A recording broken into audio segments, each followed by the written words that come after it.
Halo semuanya, perkenalkan saya Nabila Konita dari kelompok perencanaan evaluasi kesehatan kelompok 1. Di sini saya dan teman-teman kelompok saya akan menjelaskan terkait bagaimana caranya membuat perancangan program kesehatan beserta monitoring dan evaluasinya. Kami beranggotakan 10 orang yang bisa dilihat di bawah ini. Baik, dalam perencanaan program, langkah pertama yang kita lakukan yaitu pengumpulan data mengenai puskesmas yang akan kita lakukan perencanaan program. Di sini mencakup yaitu nama puskesmas, alamat puskesmas, jam pelayanan, letak puskesmas dan cakupan wilayahnya, serta jumlah tenaga kerja, fasilitas dan pelayanan yang ada di puskesmas tersebut. Dalam hal ini, kami mengambil puskesmas salah satu di Aceh yaitu Puskesmas Kuta Alam dengan alamat Jalan Tinya Arif nomor 1, Kecamatan Kuta Alam, Kota Banda Aceh, Aceh. Dengan informasi yang telah kami dapat sebagai berikut.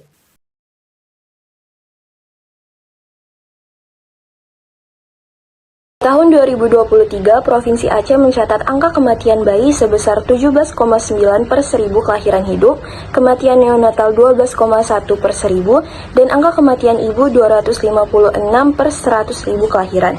Persentasi penduduk yang mengalami keluhan kesehatan terus menurun, dari 27,71% di 2023 menjadi 25,58% di 2024 yang bisa dilihat pada diagram batang tersebut. Penurunan terjadi baik pada laki-laki maupun perempuan.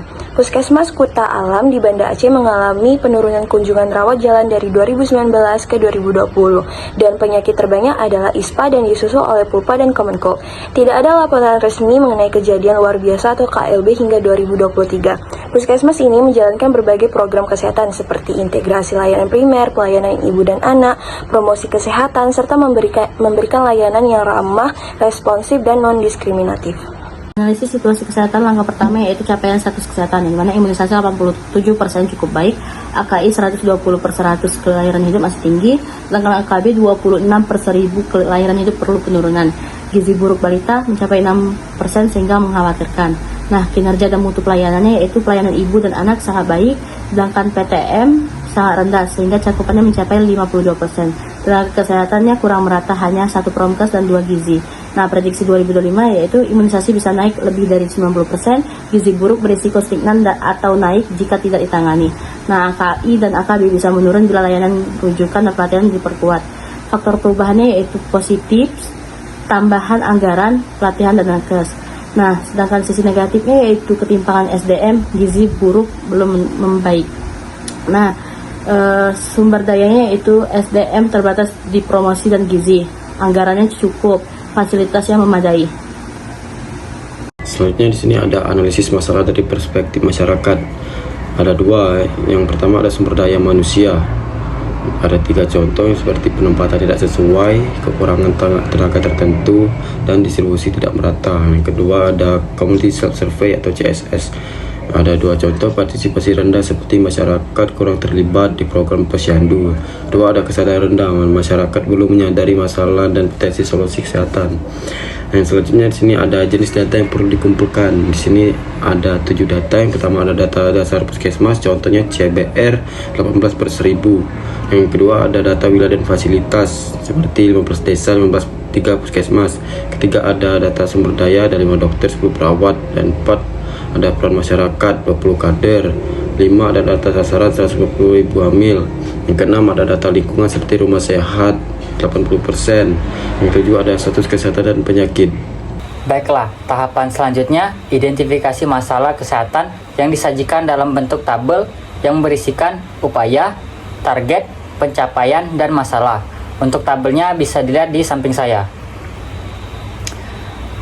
Untuk mengetahui masalahnya, di sini kita menggunakan metode 5W plus 1H, yaitu yang pertama, apa masalahnya, siapa yang terkena, kapan, di mana, kenapa, dan bagaimana. Selanjutnya juga penetapan prioritas masalah. Di sini kita menggunakan metode USG, yaitu Urgency Seriousness Growth. Tabelnya bisa dilihat di samping saya.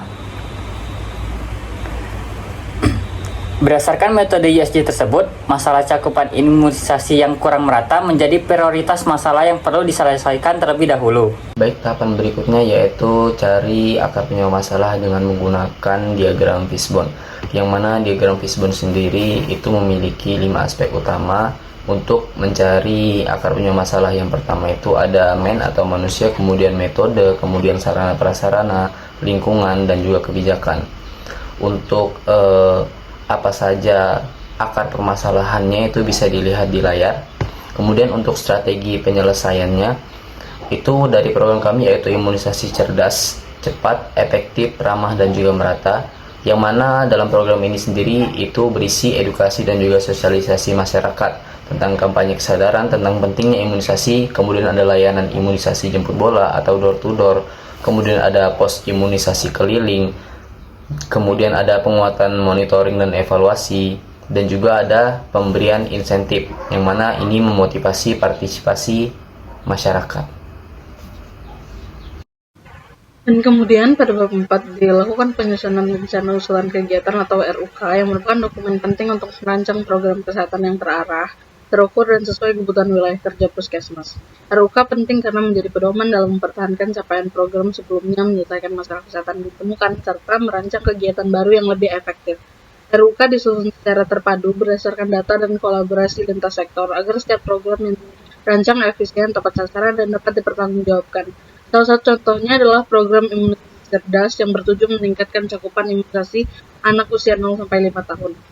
Nah, di tabel kegiatan RUK ini berisi komponen penting seperti jenis kegiatan, tujuan, sasaran, tanggung jawab, kebutuhan sumber daya, waktu pelaksanaan, indikator keberhasilan, hingga anggaran dan sumber pendanaannya. Misalnya kegiatan imunisasi door to door menyasar 30 kunjungan rumah dengan dukungan tim kesehatan desa dan anggaran 25 juta. Dan dengan RUK, semua pihak bisa memahami peran masing-masing sehingga program berjalan lancar, efektif, dan memberikan dampak nyata bagi masyarakat.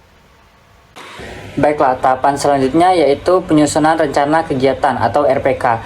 Di sini kita menggunakan tabel yang berisikan upaya kesehatan, kegiatan, tujuan, sasaran, target sasaran, penanggung jawab, volume kegiatan, jadwal, rincian pelaksana, lokasi pelaksana, dan biaya. Tabelnya bisa dilihat di samping saya. Jadi tadi sebelumnya dijelaskan bahwa akan ada 6 kegiatan. Nah, dari ke-6 kegiatannya itu kita buat indikator keberhasilan yang ingin dicapai dari setiap kegiatan. Nah, kondisi awalnya juga kita tuliskan di tabel ini. Kemudian sumber data dari setiap kegiatan pun kita tuliskan. Kemudian target untuk setiap kegiatan itu juga kita cantumkan. Untuk waktu pelaksanaannya kita buat juga untuk setiap kegiatan. Itu pasti berbeda-beda, jadi kita cantumkan. Metode dalam penyampaian kegiatannya kita tuliskan untuk setiap kegiatan, dan keterangan serta upaya perbaikan itu perlu dicantumkan untuk setiap kegiatan. Nah, di nomor 1 ini contohnya tambahkan sesi tambahan di wilayah capaian rendah dan evaluasi kualitas materi. Nah, jadi monitoring dan evaluasi program imunisasi cerdas ini dilakukan secara menyeluruh melalui pendekatan digital berbasis data real time yang memungkinkan pelacakan hingga 90% anak yang belum diimunisasi dengan analisis berkala atas capaian kegiatan.